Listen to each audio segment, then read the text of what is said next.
Welcome to Eastern Film Fans, and today I am honoured to have guests, and they are Mr. Alexander Nevsky, yes, writer, actor, producer Alexander Nevsky. It's a pleasure to have you here, and Joe Cornet as well, director, actor, producer. These are men of many talents. Welcome to Eastern Film Fans, both of you. Nice to Thank be you on. very much. It's great. Look, I've been following your careers, your collaborations for a very long time with avid interest, and this is long overdue. We should have done this a long time ago, Alex. We should have reached out and done it. But look, this is a great opportunity to do that, and I want to get to where we're at with the westerns and the films coming up. But let's go back a little while. Let's go back to how you got into film. Let's understand where your passion grew from. So individually, and maybe Alex will come to you first. Where did that passion come from to get into film? Because it wasn't always that. You had a different road to get there through obviously the weight training and all that kind of thing. So what was that journey for you? It's all started with Hollywood films and pirated videos, because in the Soviet Union, they never really released Hollywood movies. They never did.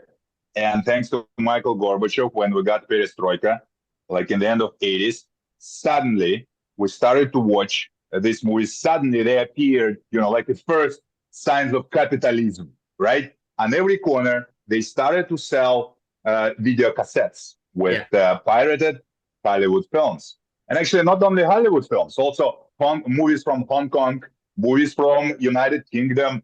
I mean, action movies, dramas, but of course, me at the time, I was like 15, 16 years old. So I wasn't really interested in dramas. Let me put it that way. So, of course, I was I was saving some money. I was buying these tapes with films. And the good thing about pirates, about Soviet pirates at the time, they didn't really separate like studio movies, independent movies. I mean, they didn't know themselves. So it was, for example, on one videotape, they had two movies.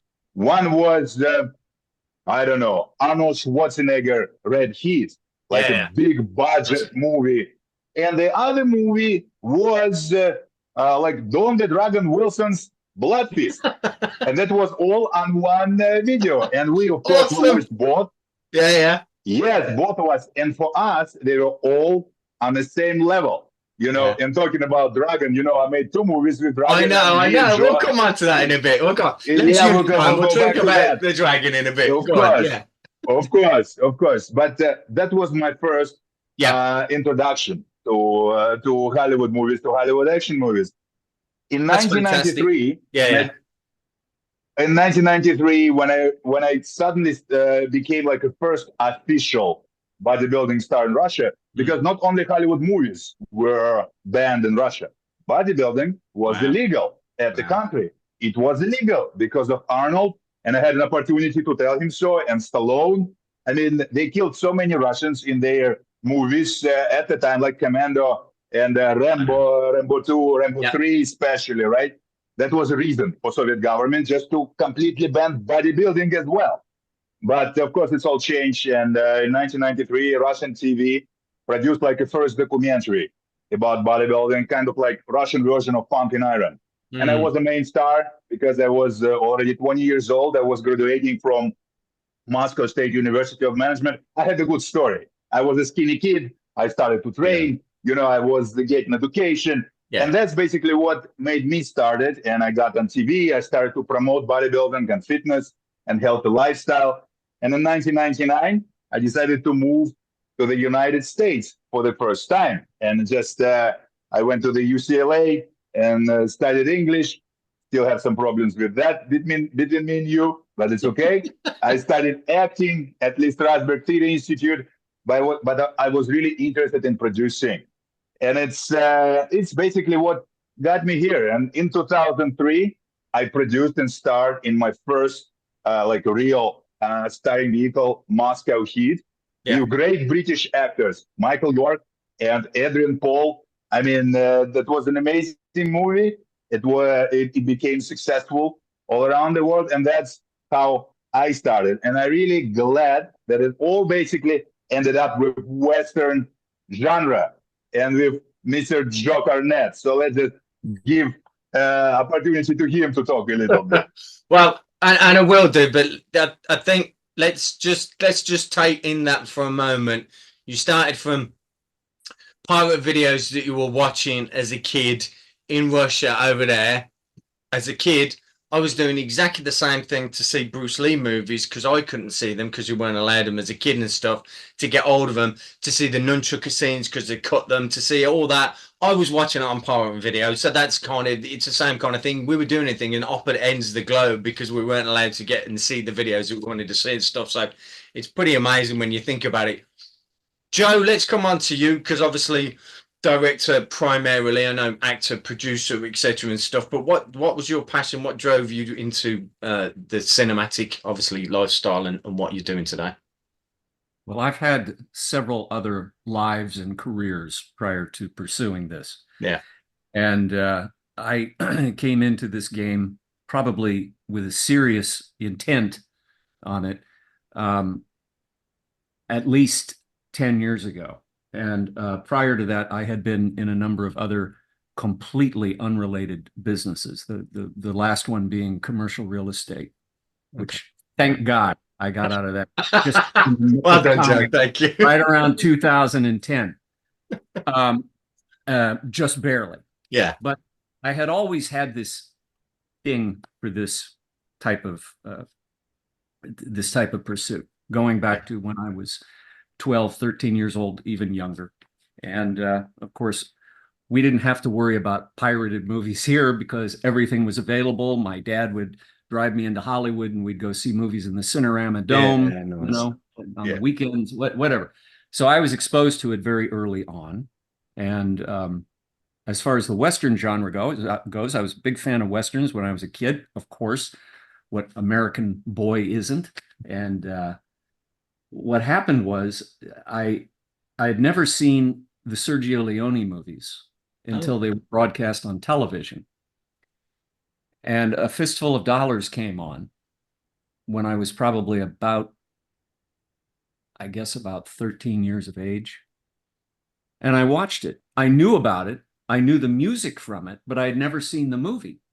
And, you know, there I'm watching it on a little tiny color, but a tiny screen, you know, hand and scanned, you know, none of the aspect ratio, all lost, you know. So I saw this and I thought, my God, this is the wildest thing I've ever seen. This isn't like a John Wayne movie at all. You know.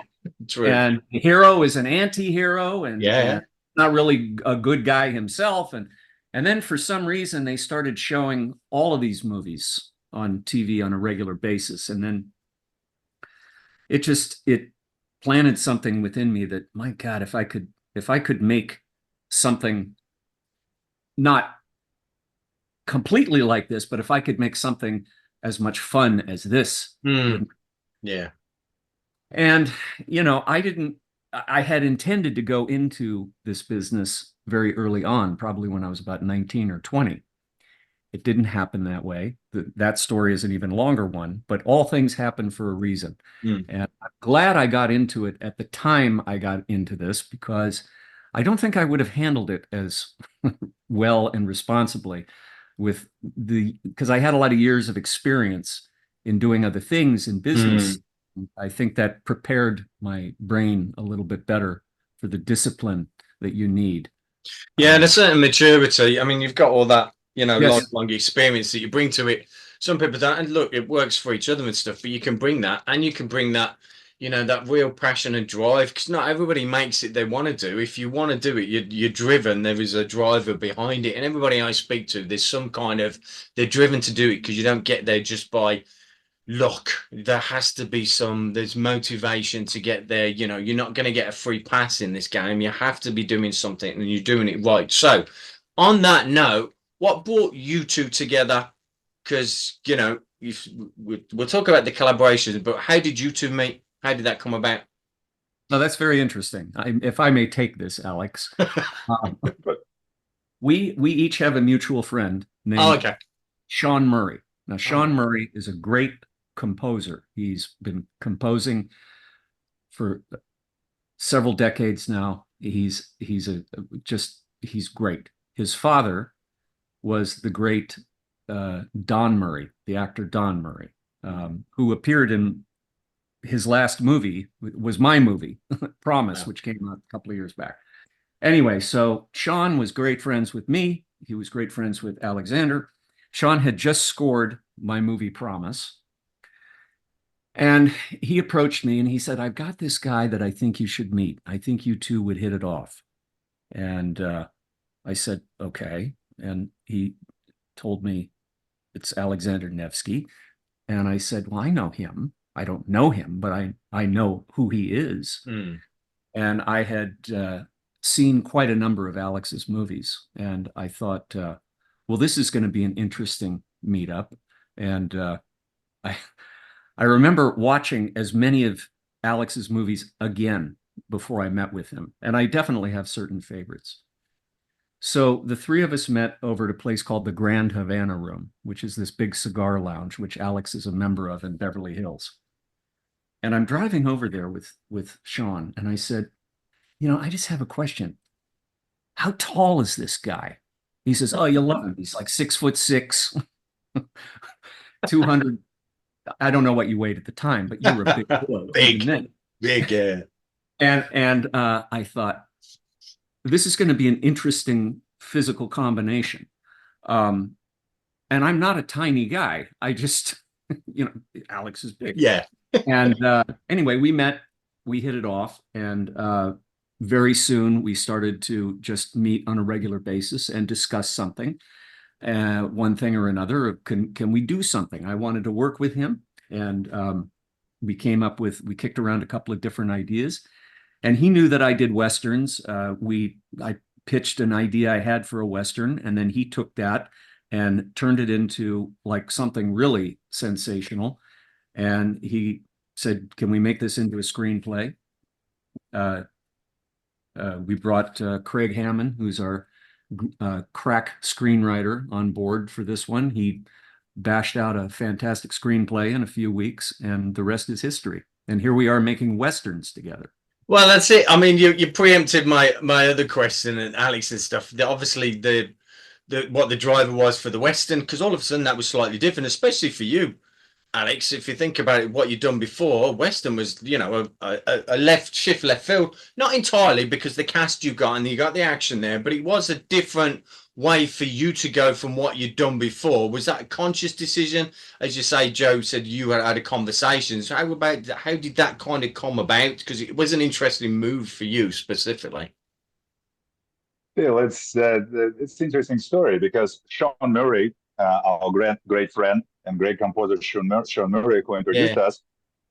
I met Sean Murray 11 years ago when he scored my directorial debut, Black Rose. Okay. Black Rose. Yeah, I remember. And funny enough, Black Rose became a Netflix movie right before the pandemic, and was exclusively on Netflix from like 17 till 2020. And that was a movie which Joe saw with me. You know, I mean, that was the movie which basically introduced me and my style of acting, of, you know, everything in action to Joe.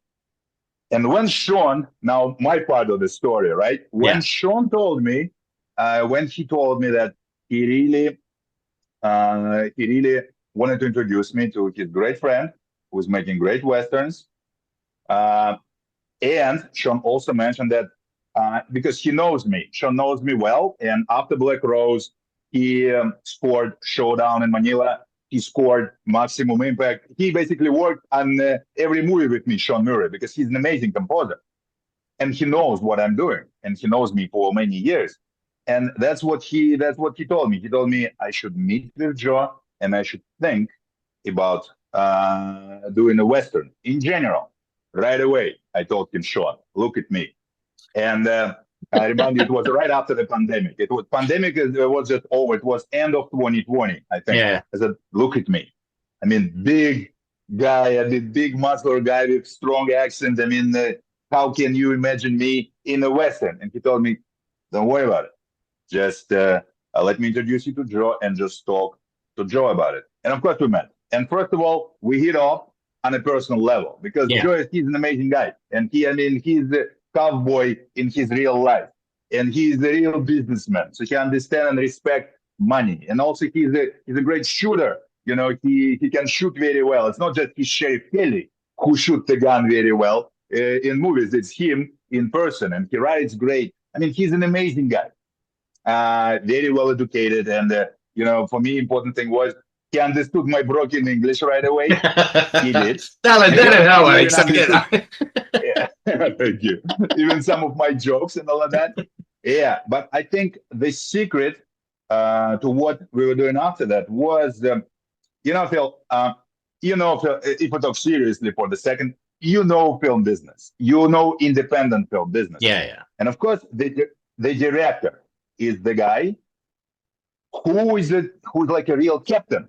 As a producer, yes, you can put everything together. As an actor, you can hopefully act well in a film, but the director is the one who has to have a vision, who has to be really professional and talented, because you cannot hide if you don't have that.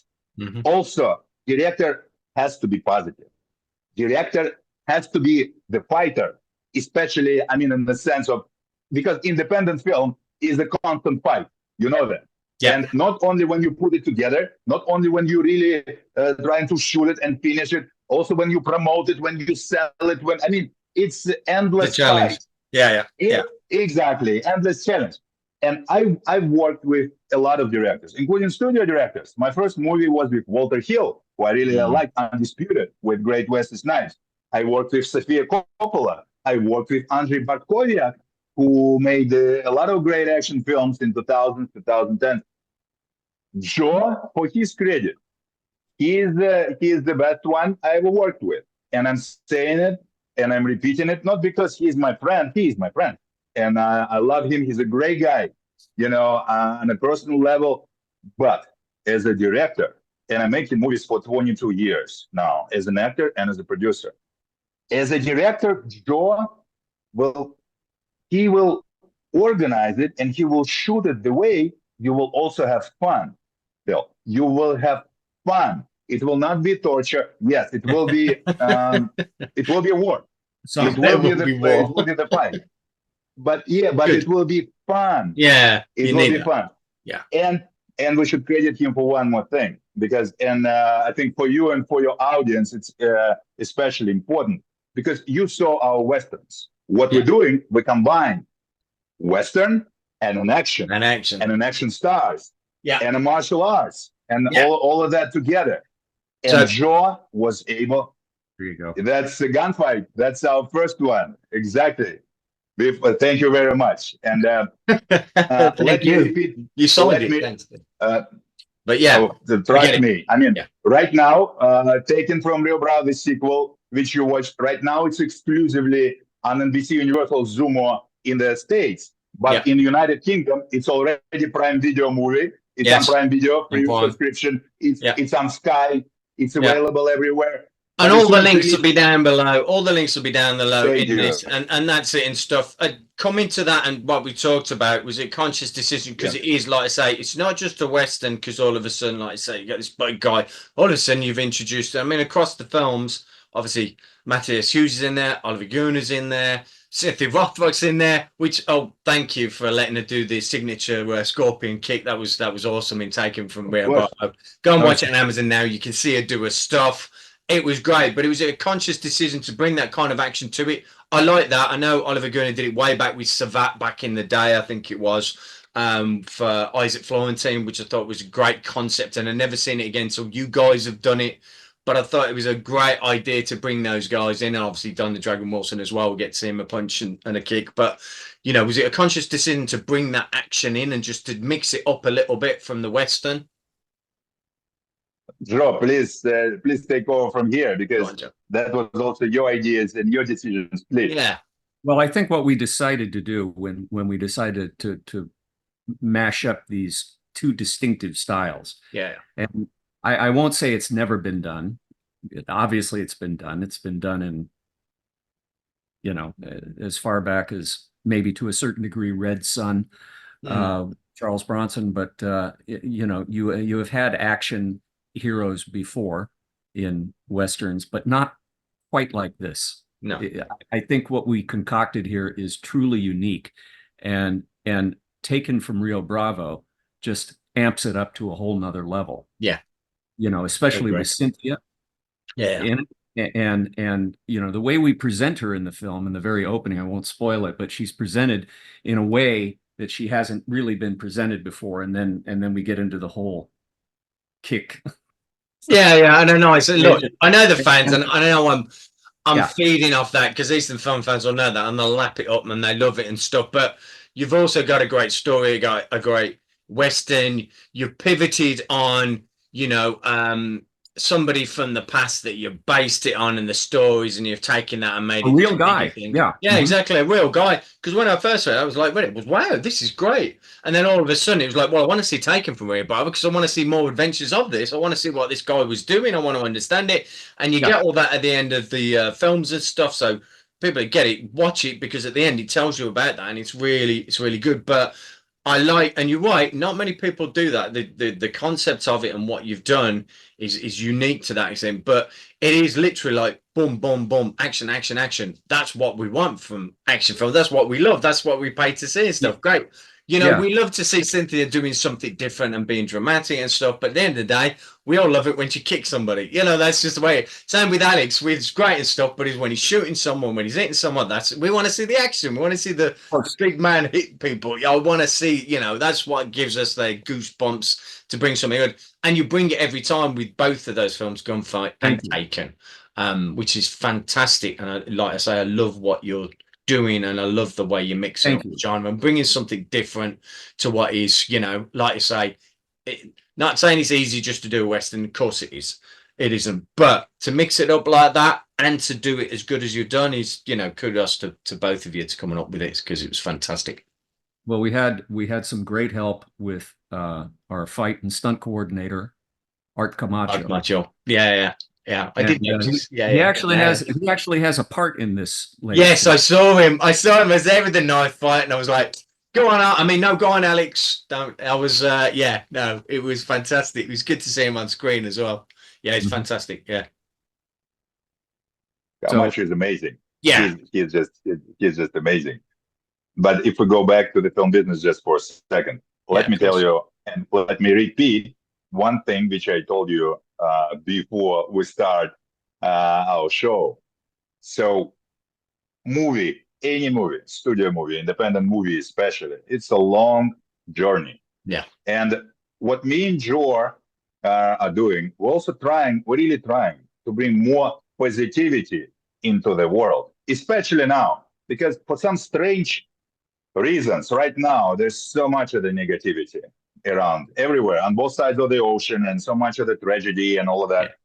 What we're trying to do, we're trying to give people like a little escape, at least for like 90 minutes. And I think that's what great movies are about. Yeah. But 100%. Talking about the journey, it's very important to let people know about your films. They have to know that you have this movie and everything. So let me thank you, Phil, again.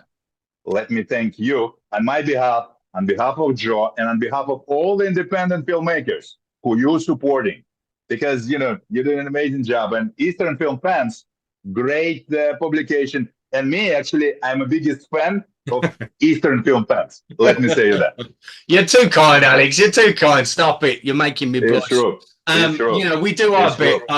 I'm all for promoting independent films and stuff. I've just been a producer on one over here in the UK, so I got to see it. I've got to do that. My daughter's, you know, she's got into acting. Yes, your daughter is there. Congratulations. It's great. She's got her first lead role in that. Just a small part, but it's good. So it's great. So I understand the structure, and I understand the challenges that you have to do. But look, before we run out of time, there's a couple more questions that I want to ask. One is, what have you got next? What's lined up for either both of you or individually? Have you got something you're doing together? Perhaps first you can tout.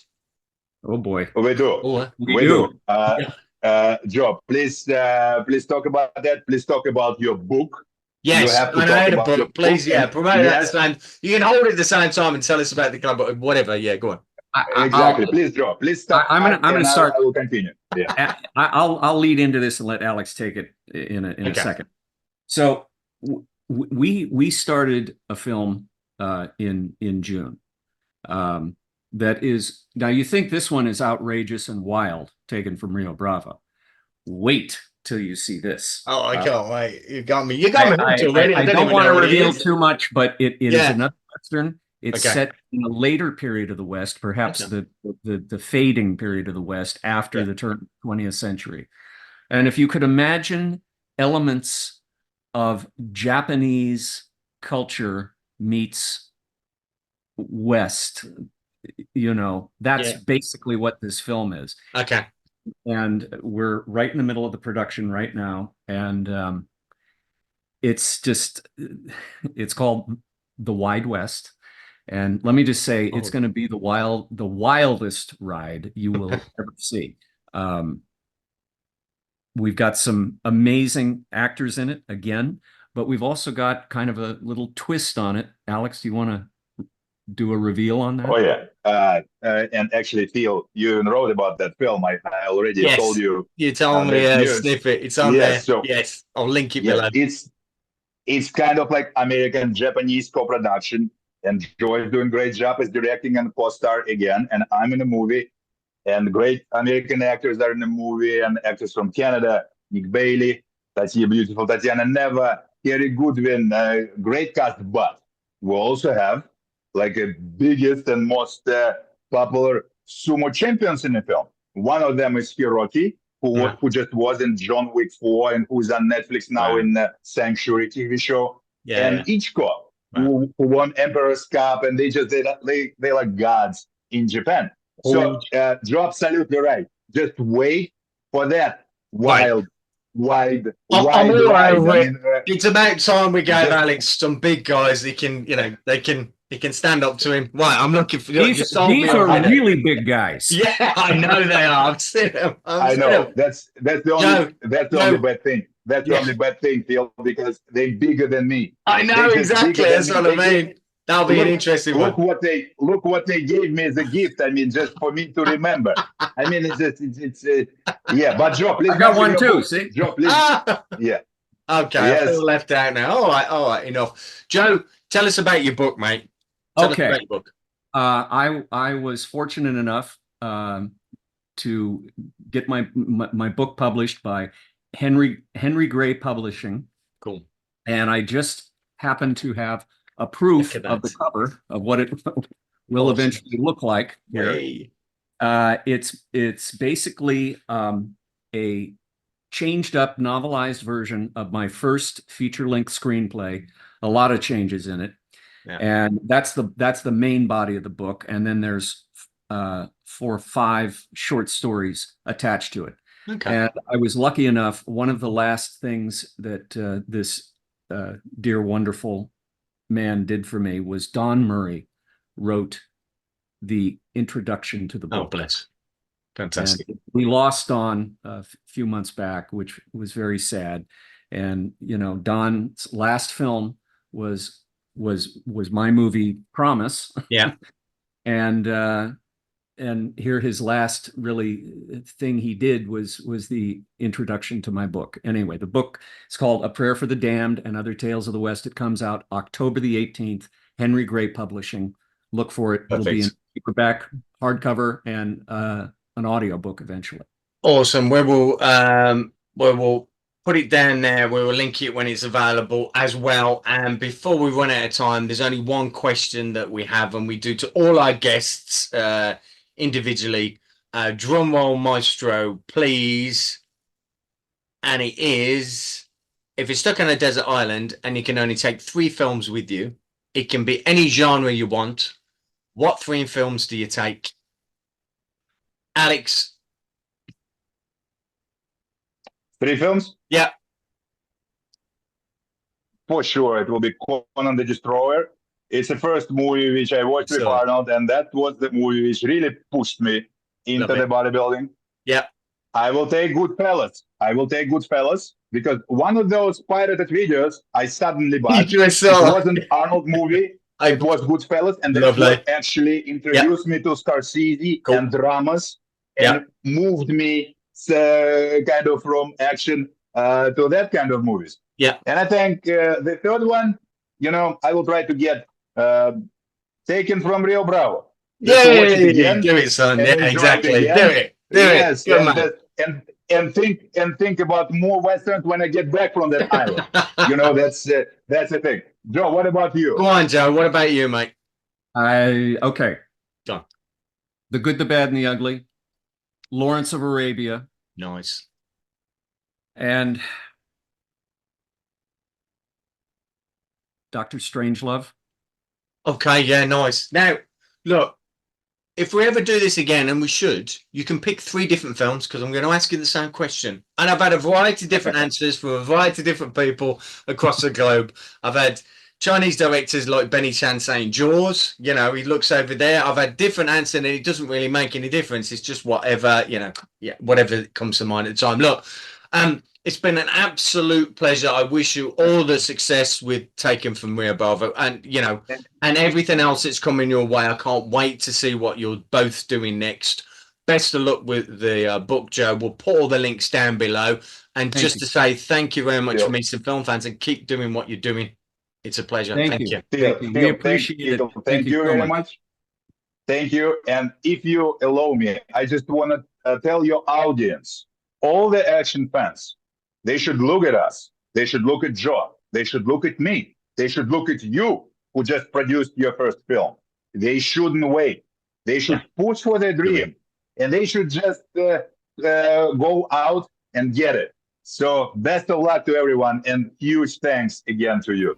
You are welcome. You heard it here, folks. Thank you. See you next time. Thank you. Thank you.